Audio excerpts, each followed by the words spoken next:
As cidades modernas são territórios de trocas e de encontros, da produção econômica e cultural, da vida social e política.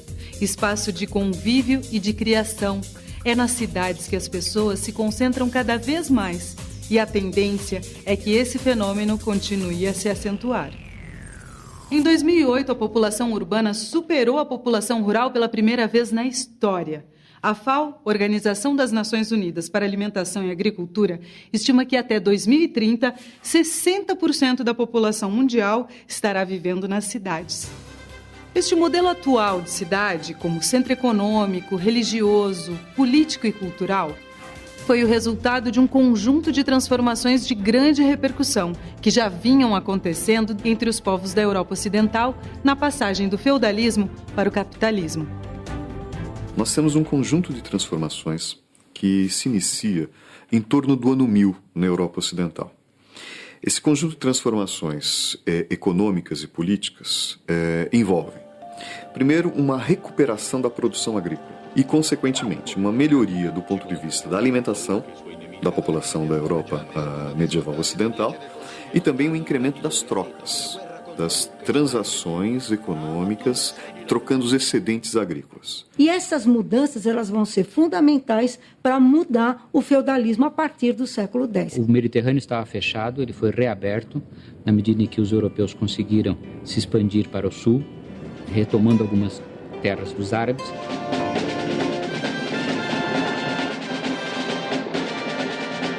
É um período bastante fluido da história e, por isso mesmo, ele tem elementos ainda do período medieval e elementos que vêm do período posterior, que é o período moderno. As transformações ocorridas com o Renascimento renovaram a vida urbana depois de 1000 anos de vida rural e se deram simultaneamente na economia, nas artes, nas relações sociais e na cultura. Este movimento reinventou a forma de conceber o mundo e o lugar ocupado pelo ser humano. No campo, por exemplo, a introdução de técnicas agrícolas revolucionárias para a época, como arados e moinhos hidráulicos, além de aperfeiçoamento de métodos organizados de plantio, aumentaram a produção e a oferta de alimentos. Os produtos excedentes passaram a ser comercializados em feiras e mercados, o que expandiu o comércio e os limites urbanos dos burgos. O burgo eram pequenas vilas, pequenos aglomerados populacionais que existiam ao redor dos feudos. E aí você tem uma concentração de pessoas na cidade, uma diminuição de pessoas no campo, e essas novas relações comerciais e sociais começam a surgir. Os serviços, digamos assim, começam a surgir de maneira mais forte. Entre os séculos XI e XIII, centenas de novas cidades surgiram na Europa. O artesanato se desenvolveu e iniciou-se um processo de produção com novas técnicas e equipamentos, indispensáveis para atender a demanda crescente dos centros urbanos. Nas cidades, você está livre do domínio do senhor feudal. Se você está dentro do feudo, você tem muitas obrigações a cumprir. Você produz, mas você tem que dar uma grande parte da sua produção para o dono do feudo, o senhor feudal. Quando você está no burgo, o que você produz, o que você comercializa é seu, o lucro é seu. As atividades manufatureiras começavam a exigir o trabalho especializado, como de sapateiros, alfaiates, padeiros, marceneiros, ferreiros, pedreiros e tecelões. É nessa época, por exemplo, que começa o trabalho assalariado. Um dos aspectos mais importantes do renascimento das cidades e dos burgos é o fato de que esse comércio passou a ser feito não mais só pela troca de mercadorias, como tinha sido nos séculos anteriores, em torno do senhor feudal, mas agora com o uso de novo da moeda. Entre os grandes mercadores se estabelece um ou mais que vão fazer uma espécie de banca de trocas, de moedas diferentes, de pesos diferentes e de composições diferentes, tanto da Europa quanto de outros continentes. Estas bancas de troca são o embrião dos banqueiros. Além disso, não é só a moeda. As letras de câmbio, o próprio cheque, tal como nós conhecemos hoje, também surge nesse momento. Esse enriquecimento ocorre sobretudo porque o dinheiro passa a produzir dinheiro. E isso também é uma mudança no período renascentista. Essenciais na organização das relações de trabalho, as corporações de ofício tinham o mestre, que era responsável pela produção e pela inspeção das várias oficinas de artesãos. Havia também os trabalhadores que exerciam suas atividades por jornada e recebiam diretamente por elas, conhecidos como jornaleiros e, por fim, os aprendizes. Juntos, eles defendiam seus interesses, como assegurar os preços e a qualidade dos produtos. Ao organizar os métodos de trabalho, as corporações de ofício incentivaram o aumento da produção. Os lucros cada vez maiores geraram um crescente acúmulo de capitais nas mãos desse novo grupo, formado por comerciantes que ascenderam socialmente, os burgueses. O burguês é um nome que a gente dá especificamente para uma camada social que vai se enriquecer muito com o comércio, inclusive o comércio internacional. A ascensão da burguesia gerou uma série de conflitos na sociedade feudal, porque ela desafiava o poder das duas classes principais, que eram a nobreza e o clero. Em segundo lugar, ela fazia com que ela tivesse poder de manobra em relação a esses dois grupos e acabou gerando, portanto, um conflito até de autoridade, tanto em relação ao rei quanto em relação à igreja. O objetivo da burguesia é ingressar na nobreza. É comprar títulos de nobreza e se nobilitar. Então, famílias que tentam obter de reis títulos de nobreza e que por isso pagam. No período da Renascença, vai acontecer uma coisa, final da Idade Média, início da Renascença, vai acontecer um negócio extraordinário. É possível utilizar tipos móveis, quer dizer, vão ser criados tipos móveis para se imprimir as primeiras Bíblias e os primeiros textos.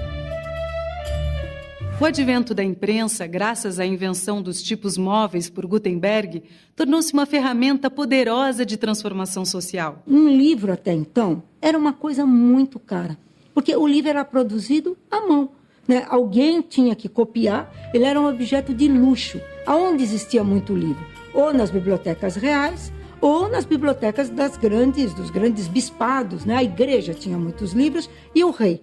E mesmo um grande burguês, ele não podia ter uma enorme quantidade de livros, porque eles eram muito caros. A população mais pobre, então, nem se fala. E o Gutenberg muda isso.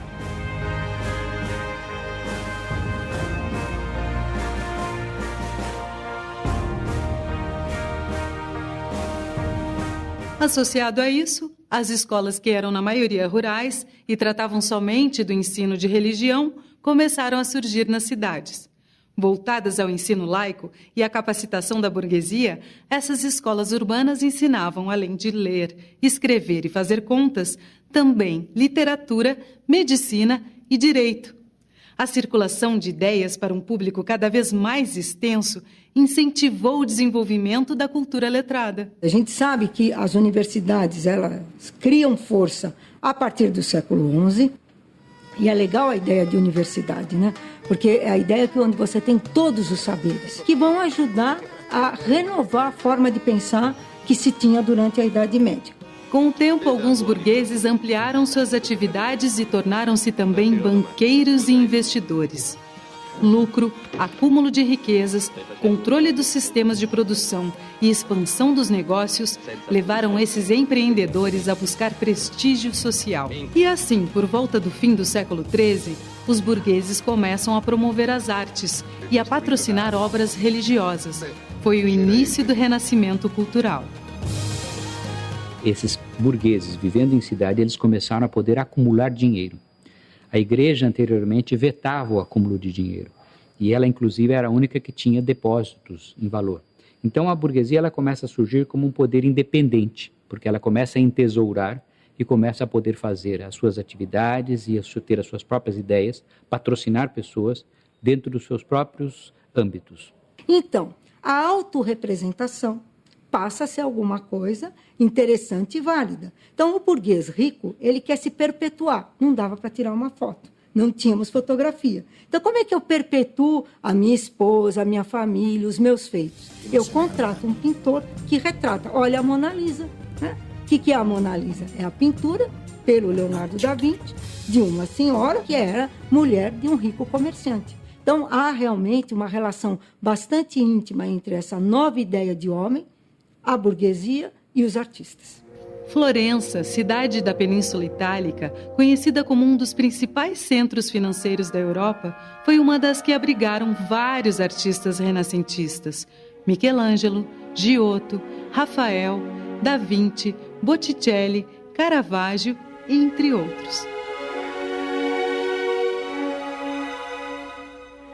Esses artistas reinventaram a arte com novas noções de espaço, valorizaram planos e contrastes entre o claro e o escuro e começaram a usar as cores de uma forma incomum até então.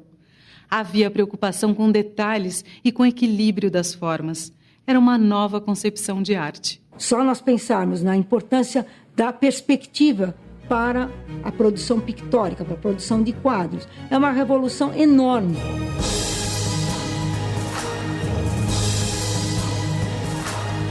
Na literatura e na filosofia, nomes como Camões, Cervantes, Maquiavel, Montaigne e Erasmo escreviam sobre as qualidades do ser humano, seus defeitos e angústias. Compreender os fenômenos da natureza com base nas leis da matemática e defender a ciência livre dos dogmas religiosos foi o desafio de cientistas como Copérnico, Galileu, Vesalius e Kepler. Com o renascimento da ciência, o homem passou a ocupar o lugar central no universo. Se a gente olhar para o Galileu como um membro da Renascença, não é assim que se faz classicamente, mas se a gente olhar como um membro da Renascença, começa a haver não uma reação, mas uma necessidade de separação desses dois textos, da interpretação do texto religioso e da interpretação do texto da natureza. Nesse momento, você tem de novo a ideia de que o homem é a medida de todas as coisas, que ele pode compreender, que ele é capaz de explicar o universo. Não é por acaso que é nesse momento que você começa a ter os desenvolvimentos da ciência. Por exemplo, na astronomia, que é talvez a ciência de ponta nesse momento. A Terra não é o centro do universo, vai se provar isso. Il sole provoca la vita e la morte delle piante, l'avvicendarsi delle stagioni e anche la vita e la morte dell'uomo. Logo surge no Renascimento um conflito entre os pensadores, aqueles que não dependem mais diretamente da igreja, e a igreja que ainda controla os mecanismos. As pessoas começam a observar o mundo, verificar que nem tudo que está escrito na Bíblia parece corresponder exatamente àquilo que foi, e aí isso gerará uma série de conflitos nos séculos seguintes, 16, 17, 18. As ideias, crenças e realizações de gregos e romanos, que na antiguidade clássica colocavam o ser humano e a razão no centro do universo, passam a servir de inspiração para o Renascimento. O homem se redescobre como centro de preocupações intelectuais e sociais, como criatura e criador do mundo em que vive.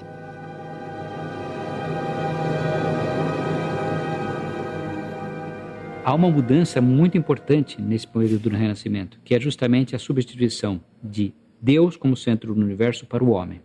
Significa que antes tudo estava sujeito à ideia de que Deus comanda tudo e que aqui na Terra a igreja é que estabelece as relações sociais, para a noção nova, retirada dos antigos, mas que era nova nesse momento, de que o homem pode entender o mundo e pode explicá-lo. O florescimento das artes e das cidades, a inovação dos conceitos científicos, a ascensão da burguesia, as novas normas de convivência e civilidade e o fortalecimento do individualismo na Europa deram luz ao homem moderno. Tudo isso foi legado do Renascimento. O Renascimento ele foi muito importante para a ideia de que o homem, passado a ser o centro das atenções, pudesse resolver questões sociais, políticas e econômicas da sua época, sem mais ter que recorrer à igreja diretamente. Do ponto de vista do renascimento comercial, das cidades, isso economicamente vai dar na Revolução Industrial, no capitalismo, no mundo tal como a gente conhece hoje, onde o dinheiro é o rei, vamos dizer assim. Nós somos iguais perante a lei, mas não perante a conta bancária. Então, isso é um tipo de herança que nós trazemos desse momento. O Renascimento contribui, sobretudo, porque ele é um marco na Europa. Ele é um marco para a história europeia. Né? Se nós olharmos o Renascimento na América desse período, ele é o fim do Império Inca. Então, se um Inca pudesse contar essa história, ele vai dizer: o Renascimento é o fim. Para o historiador francês Jean Delimot, o Renascimento ensinou o homem a atravessar os oceanos, a fabricar ferro fundido, a servir-se das armas de fogo, a contar as horas com um motor, a imprimir, a utilizar dia a dia a letra de câmbio e o seguro marítimo. Quando o pensamento humano se liberta, um novo mundo pode existir.